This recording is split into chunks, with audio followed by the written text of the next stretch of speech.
Welcome to Samatva academy of science.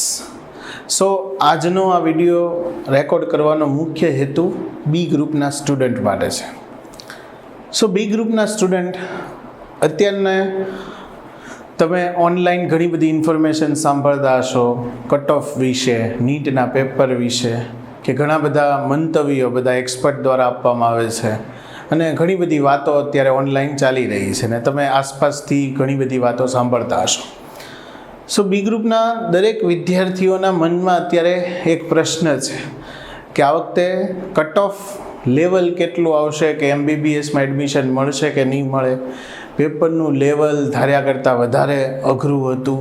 સો આવા બધા પ્રશ્નો છે. સો બી ગ્રુપના વિદ્યાર્થીઓને એક સંદેશ આપવા માટે જ આ વિડીયો રેકોર્ડ આપણે કરીએ છીએ. સો જુઓ મિત્રો, લાસ્ટ યરની જો આપણે વાત કરીએ, સો 2024નું નીટનું જે પેપર હતું એ નીટનું અત્યાર સુધીમાં લેવાયેલ ઇઝીએસ્ટ પેપર કહી શકાય, કે સરળમાં સરળ પેપર હતું. અને એની સામે વાત કરીએ 2025ના પેપરની, તો એ અત્યાર સુધીમાં નીટમાં લેવાયેલ પેપરનું ટફેસ્ટ પેપર એવું બધા એક્સપર્ટ કહે છે. સો બંને પેપર છે, 2024નું કમ્પેર કરો અને 2025નું કમ્પેર કરો, સો બંને પોતાના પીક લેવલ ઉપર તમને જોવા મળે કે ઇઝીની સૌથી પીક છે અને ટફની સૌથી પીક છે. સો વિદ્યાર્થીના મનમાં પ્રશ્ન વધારે કન્ફ્યુઝન એટલે થાય છે કે એ અત્યારના પેપરના માર્કને લાસ્ટ યરના કટ ઓફ સાથે મેચ કરે છે. અને એમાં વિદ્યાર્થીઓ અને વાલીઓએ ઘણાનું એવું માનવું હોય છે કે આ વખતે આટલા માર્કે MBBSમાં એડમિશન નહીં મળે. સો ઇન જનરલ આઈડિયાથી મિત્રો હું તમને જણાવું તો આ વર્ષના પેપરની ટફનેસ જોતાં એવું લાગી રહ્યું છે કે ગયા વર્ષને નીટનો પેપર હતો એની સરખામણીમાં કટ ઓફ ઘણું બધું નીચું જવાની શક્યતાઓ છે. કેટલું નીચું એ આપણે સ્પષ્ટ રીતે કહી શકતા નથી. ઘણા બધા એક્સપર્ટના રિવ્યૂ છે, ઘણી બધી રેન્જ છે કે જેમાં ±100 થી 150 એટલે કે 100 થી 150નો ગેપ છે લાસ્ટ યરના કટ ઓફની સરખામણીમાં. એટલે હું તમને હાવ સરળ ભાષામાં કહું તો આપણે એવું સમજી શકીએ કે લાસ્ટ યર તમારે 600+, 600+ માર્ક લાવવા 2024માં જે નીટમાં એફર્ટ કરવી પડતી એ આ વર્ષના પેપરમાં તમારે 500+ માર્ક લાવવા કરવી પડે. સો 100નો ડાયરેક્ટ ડિફરન્સ છે એવું આપણે સ્પષ્ટ કહી શકીએ. સ્પષ્ટ કટ ઓફ વિશે આપણે જણાવી શકતા નથી કે લાસ્ટ યરનું કટ ઓફ કયું હતું, આ વર્ષનું કટ ઓફ કેવું હતું. લાસ્ટ યર પેપર ઇઝી હોવાને કારણે રેન્ક છે એ બધાના બહુ ઉપર ગયા હતા, એટલે કે પર્સન્ટાઇલ ડાઉન ગયા હતા કે 600 માર્ક હોવા છતાં પણ કટ ઓફ તમારો રેન્ક લેવલે બહુ નીચો આવે. જ્યારે આ વખતે પરિસ્થિતિ કંઈક અલગ છે.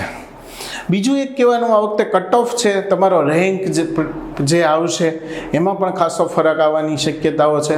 કારણ કે લાસ્ટ યર કરતાં આ વખતે નીટ આપવાવાળા વિદ્યાર્થીઓની સંખ્યા 4 થી 5 લાખ જેટલી ઓછી હતી. સો એને કારણે પણ આ વખતે જે પર્સન્ટાઇલ આવશે, તમારો રેન્ક આવશે, એમાં પણ ખાસો ડિફરન્સ આવવાની સંભાવનાઓ રહેલી છે.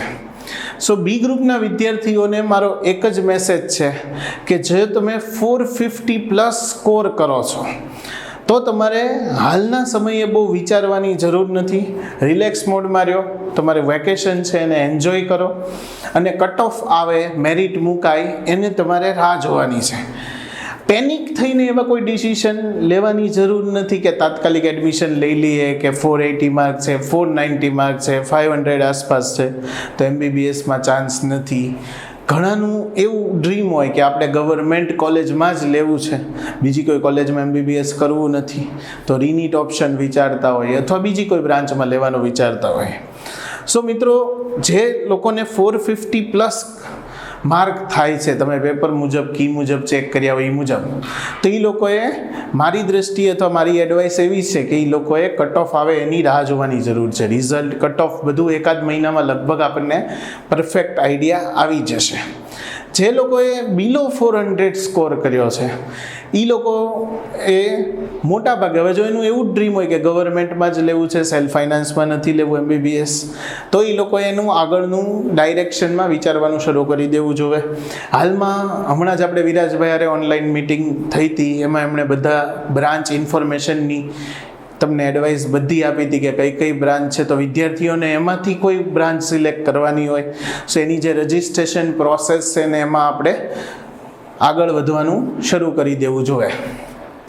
એવા જે વિદ્યાર્થીઓ છે કે જેનું ડ્રીમ એવું જ છે કે ના મારે MBBS જ કરવાનું છે, ગવર્મેન્ટમાં જ કરવાનું છે, સો એવા વિદ્યાર્થીઓને રીનીટ હજી એક ઓપ્શન બચેલો છે. સો એ લોકોએ રીનીટની પ્રિપેરેશન અત્યારે ઘરે છે, તો તમારો ફ્રી ટાઈમ હોય એમાં તમારે ફરીથી બાયોલોજી છે, ઇનઓર્ગેનિક કેમેસ્ટ્રી છે, આ બધું ફરીથી રિવાઇઝ કરવાનું, રીડિંગ કરવાનું ચાલુ કરી દેવું જોઈએ આ વેકેશન ટાઈમમાં. બાકી પેનિક થઈને કોઈ પણ વિદ્યાર્થીઓએ એવી ડિસિઝન લેવાની જરૂર નથી. મારી ખાસ વિદ્યાર્થીઓના પેરેન્ટ્સને પણ એવી એડવાઇસ છે કે વિદ્યાર્થીને જો એવું લાગતું હોય કે ના મારે આ માર્કે અથવા એને MBBSમાં જ મારે પ્રવેશ મેળવવો છે, સો અત્યારે ફોર્મની પ્રોસિજર છે એ તમે કોઈ પણ બ્રાન્ચમાં શરૂ કરી શકો, રજિસ્ટ્રેશન કરાવી દો, એડમિશનની રાહ જુઓ. પણ બાકી કટ ઓફ આવે આપણા હાથમાં ત્યાં સુધી વિદ્યાર્થીઓએ વેઇટ કરવો છે એ વધારે સલાહભર્યું છે. Thank you.